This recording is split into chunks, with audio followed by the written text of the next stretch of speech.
ओम शांति।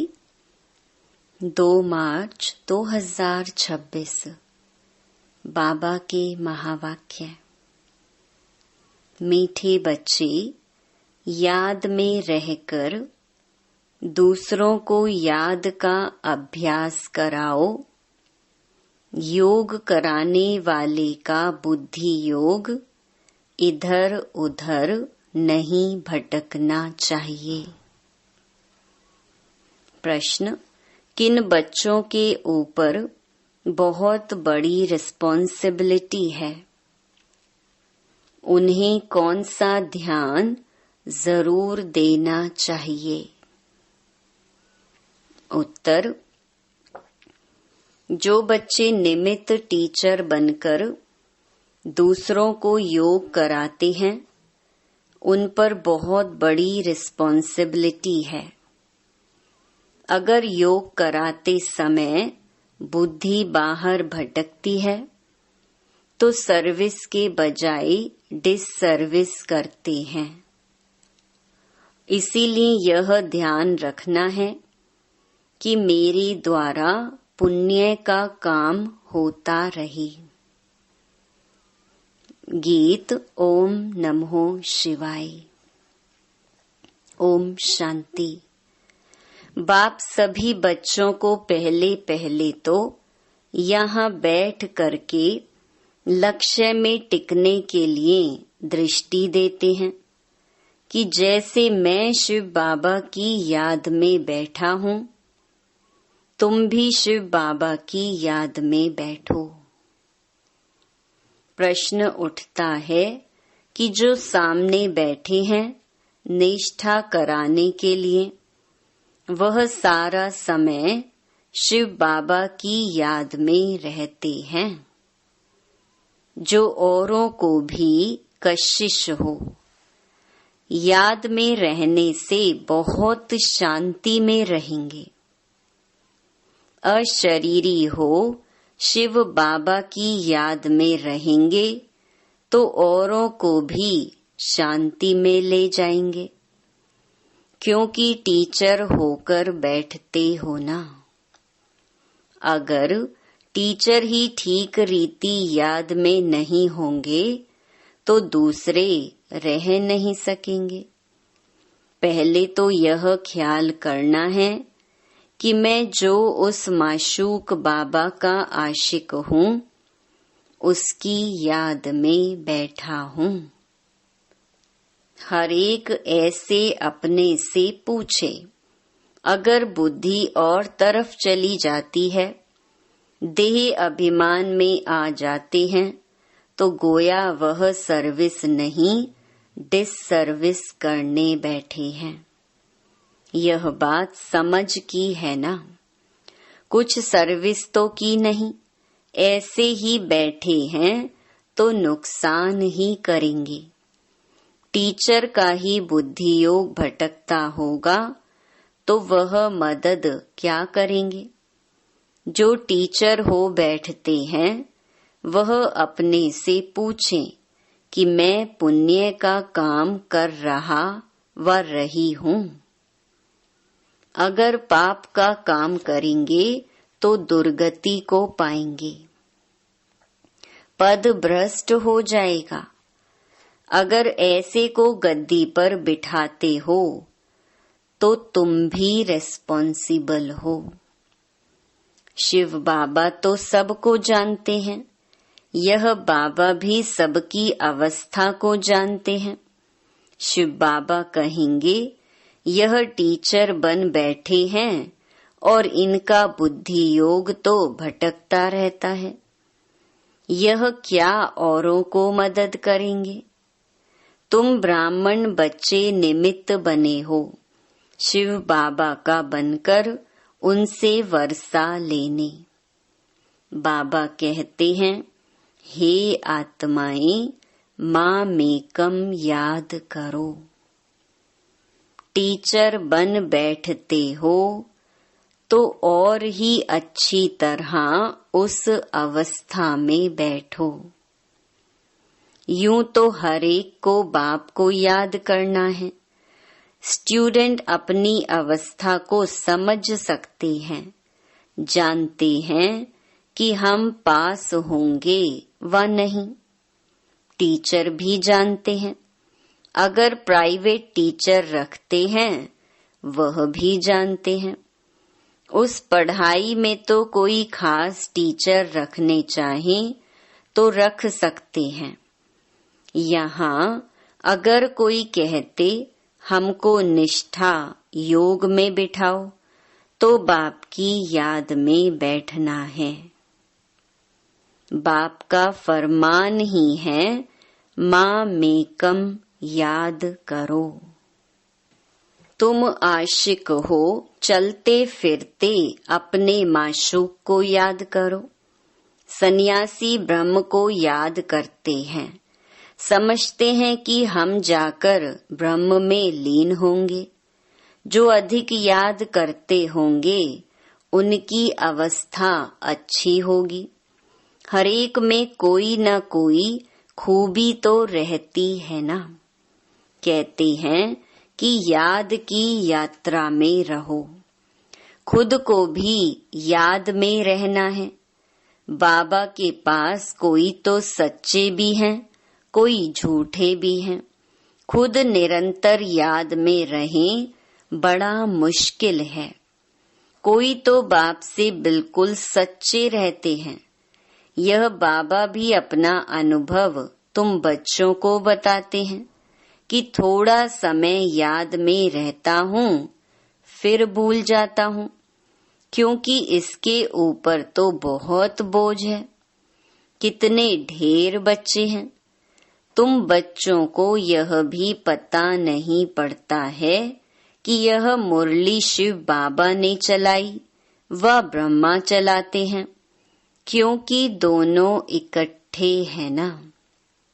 यह कहते हैं कि मैं भी शिव बाबा को याद करता हूँ।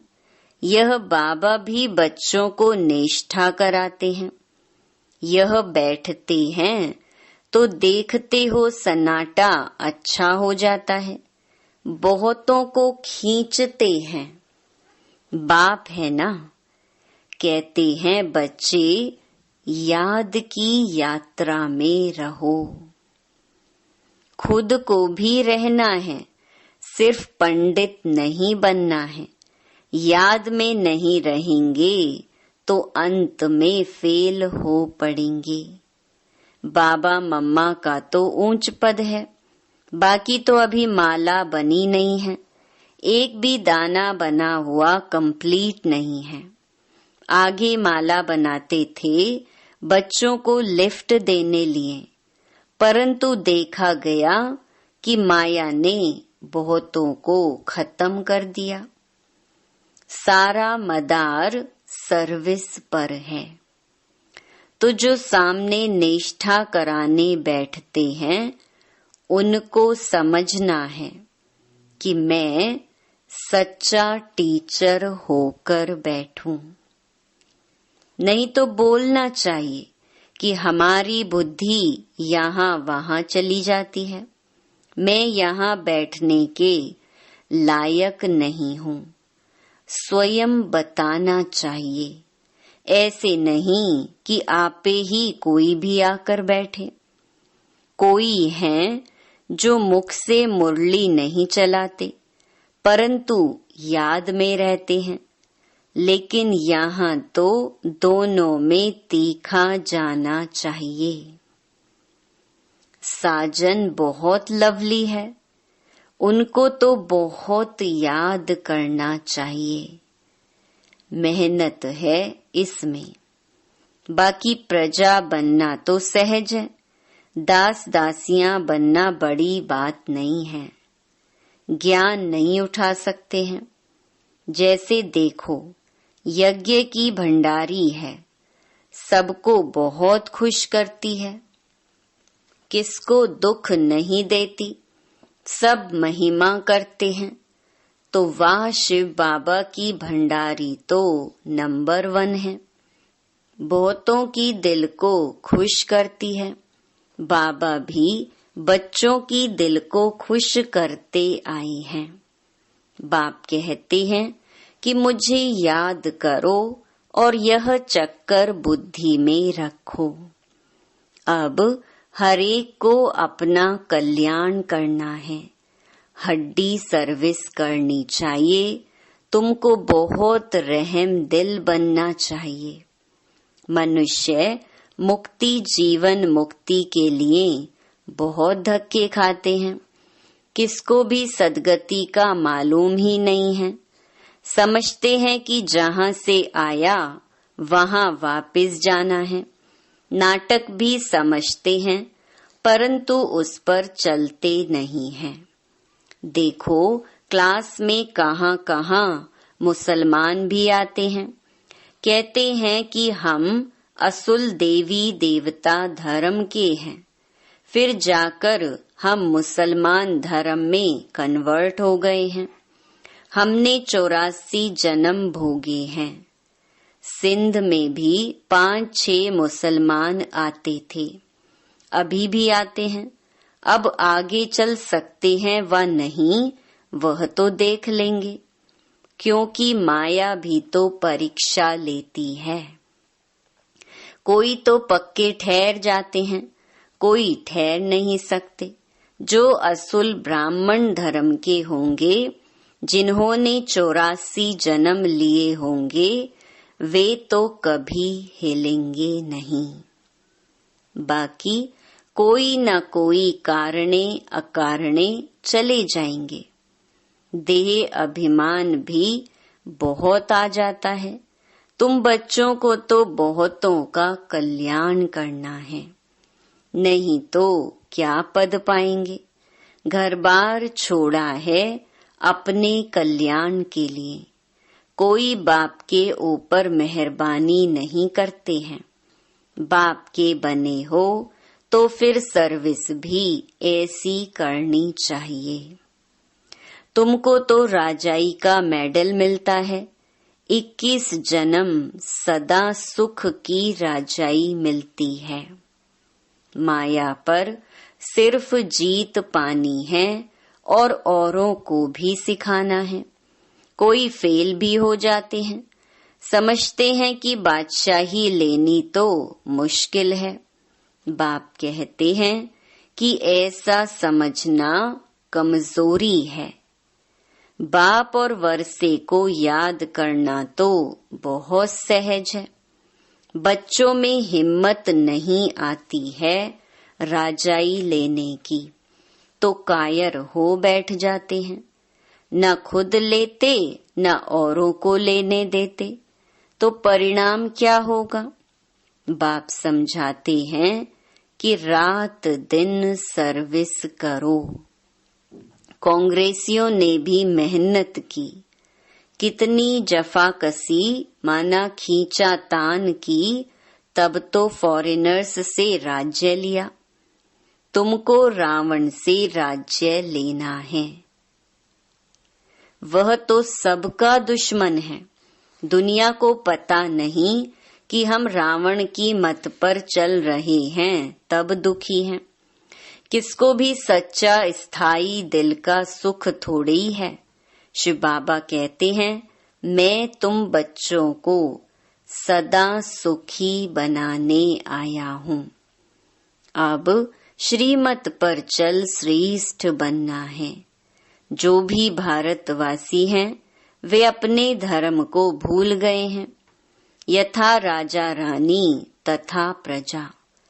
अब तुम बच्चों को समझ मिलती है सृष्टि का चक्कर कैसे चलता है। सो भी घड़ी घड़ी भूल जाते हैं। बुद्धि में ठहरता ही नहीं है। भल ब्राह्मण तो बहुत बनते हैं, परंतु कई कच्चे होने के कारण विकार में भी जाते रहते हैं। कहते हैं कि हम बीके हैं, परंतु है नहीं। बाकी जो पूरी रीति डायरेक्शन पर चलते हैं, आप समान बनाते रहते हैं, वे ही ऊंच पद पा सकेंगे। विघ्न तो पड़ेंगे। अमृत पीते पीते फिर जाकर विघ्न डालते हैं। यह भी गायन है। उनका पद क्या होगा। कई बच्चियां तो विकार के कारण मार भी खाती हैं। कहती हैं कि बाबा यह दुख थोड़ा सहन कर लेंगे, हमारा माशूक तो बाबा है ना। मार खाते भी हम शिव बाबा को याद करती हूँ। वह खुशी में बहुत रहती हैं। इसका पारी खुशी में रहना चाहिए। बाबा से हम वर्षा ले रहे हैं, औरों को भी हम आप समान बनाते रहते हैं। बाबा की बुद्धि में तो यह सीढ़ी का चित्र बहुत रहता है, इसको बड़ा महत्व देते हैं। बच्चे जो विचार सागर मंथन कर ऐसे ऐसे चित्र बनाते हैं तो बाबा भी उनकी शुक्रिया करते हैं। या तो ऐसे कहेंगे कि बाबा ने उस बच्चे को टच किया है। सीढ़ी बड़ी अच्छी बनाई है। 84 जन्मों को जानने से सारे सृष्टि के आदि मध्य अंत को जान गई हो। यह फर्स्ट क्लास चित्र है। त्रिमूर्ति गोले के चित्र से भी इसमें नॉलेज अच्छी है। अभी हम चढ़ रहे हैं, कितना सहज है। बाप आकर लिफ्ट देते हैं। शांति से बाप से वर्षा ले रहे हैं। सीढ़ी का ज्ञान बहुत अच्छा है। समझाना है कि तुम हिंदू थोड़े ही हो, तुम तो देवी देवता धर्म के हो। अगर कहें कि हमने 84 जन्म थोड़े ही लिए हैं, अरे क्यों नहीं समझते हो कि हमने 84 जन्म लिए हैं। फिर याद करो तो तुम फिर से पहले नंबर में आ जाएंगे। अपने कुल का होगा तो ऐसा प्रश्न करेगा नहीं कि सब थोड़े ही 84 जन्म लेंगे। अरे तुम क्यों समझते हो कि हम देरी से आए हैं। बाप सब बच्चों को कहते हैं तुम भारतवासियों ने 84 जन्म लिए हैं। अब फिर से अपना वर्षा लो, स्वर्ग में चलो। तुम बच्चे योग में बैठते हो, सीढ़ी को याद करो तो बहुत मौज में रहेंगे। हमने 84 जन्म पूरे किए हैं, अब हम वापस जाते हैं। कितनी खुशी होती है। सर्विस करने का भी उल्लास रहना चाहिए। समझाने के तरीके भी बहुत मिल रहे हैं। सीढ़ी के ऊपर समझाओ। चित्र तो सब चाहिए ना, त्रिमूर्ति भी चाहिए। बाबा कहते भी हैं कि तुम जाओ ही मेरे भक्तों के पास, उनको यह ज्ञान सुनाओ। वह मिलेंगे ही मंदिरों में। मंदिरों में भी इस सीढ़ी के चित्र पर समझा सकते हो। सारा दिन बुद्धि में यह रहे कि हम बाबा का परिचय दें, किसका कल्याण करें। दिन प्रतिदिन बुद्धि का ताला खुलता जाएगा। जिनको वर्षा पाना होगा वह आएंगे। दिन प्रतिदिन सीखते भी रहते हैं। कईयों पर ग्रहचारी बैठती है तो बाबा को समझाना पड़ता है। वह नहीं समझते कि हमारे ऊपर ग्रहचारी है, इसीलिए हमसे सर्विस नहीं होती। सारी रिस्पॉन्सिबिलिटी तुम बच्चों पर है। आप समान ब्राह्मण बनाते रहो। सर्विस पर रहने से बहुत खुशी होती है। बहुतों का कल्याण होता है।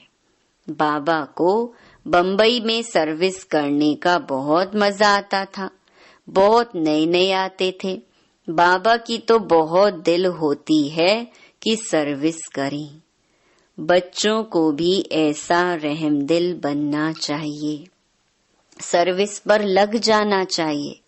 दिल में यह रहना चाहिए कि जब तक हमने किसी को आप समान नहीं बनाया है, तब तक भोजन नहीं खाना है।